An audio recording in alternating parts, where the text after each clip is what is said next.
I remember the first time I realized effort wasn't working the way it used to. I was doing more than before, but the numbers weren't moving with me anymore. Not dropping, just unmoved.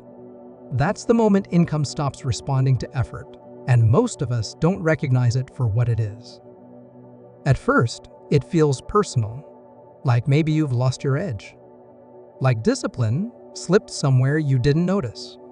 So the instinct is obvious: tighten up, focus harder, push through.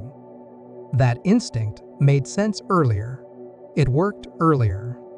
When income is small, effort feels powerful. You show up, you get paid. You stop, income disappears. The feedback loop is immediate, clean, almost reassuring. It teaches you a simple belief: if you work harder, income follows. The problem is that belief doesn't shatter. It fades. I didn't notice it all at once.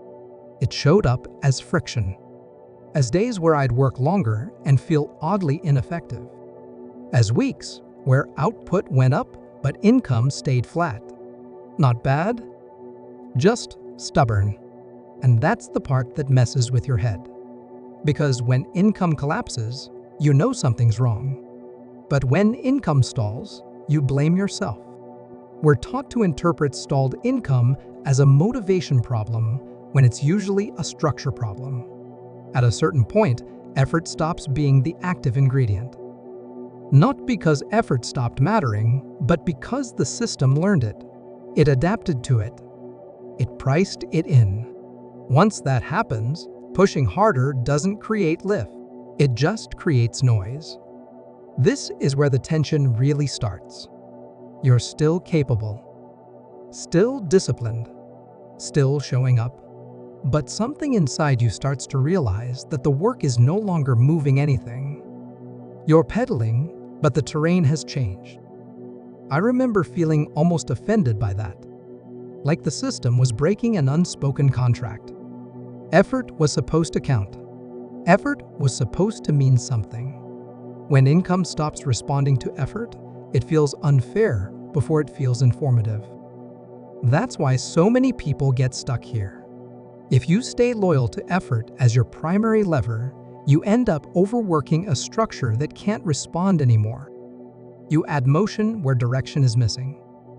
You stay busy inside a system that's already decided what your effort is worth. I've seen this with freelancers who max out their schedules, with creators who post more and earn the same, with business owners who feel constantly on but can't explain why cash flow feels stuck. The work is happening. The progress isn't. When income stops responding to effort, it's not rejecting you, it's telling you the rules have changed. That realization is uncomfortable, especially if hard work is part of your identity. Because effort used to be reliable. Effort used to be enough. But income doesn't stay in that phase forever. Early income is elastic. It stretches with you.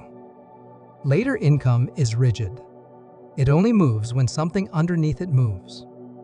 That's the transition most people miss. They keep trying to outperform a structure instead of redesigning it. They optimize habits instead of pathways.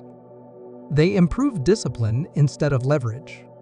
They assume the answer is personal when it's already architectural. The moment effort loses leverage is the moment structure becomes visible.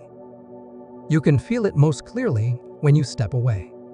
If income dies instantly, effort is still doing all the work. If income continues, even a little something else has started to carry weight. That's not freedom yet. It's not compounding yet. But it is proof. Proof that income has started responding to something other than your presence. This is where things get dangerous if you misread the signal. Some people feel this shift and decide to wait. They keep doing the same things, hoping income will magically start responding again. It won't. Effort doesn't regain leverage on its own. Leverage has to be built. And leverage doesn't come from intensity. It comes from placement, where effort accumulates. where it persists, where it keeps working after you've moved on. Income grows when effort stops being consumed and starts being stored. That idea took me a while to really sit with. We're taught to spend effort, grind it out, push it through, get through the day. But income systems don't reward spent effort. They reward effort that leaves something behind: a clarified path, a repeated behavior, a default outcome. Without that, effort evaporates the moment you stop applying it. And this is why stalled income is such an important moment. It's the last warning before burnout. The last chance to stop mistaking endurance for progress. Because if you ignore it, the system trains you into overwork. You normalize strain. You accept flat income as the cost of stability. You tell yourself this is just what it takes. But stalled income isn't a verdict. It's information. It's telling you that you've reached the edge of what effort alone can do.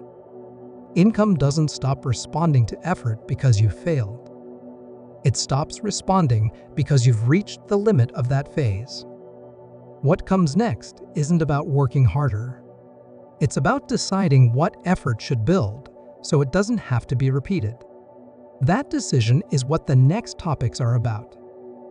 Because once income stops responding to effort, the real question isn't how much more you can do. It's whether what you're doing is leaving anything behind. And that question quietly changes how you build everything from here on.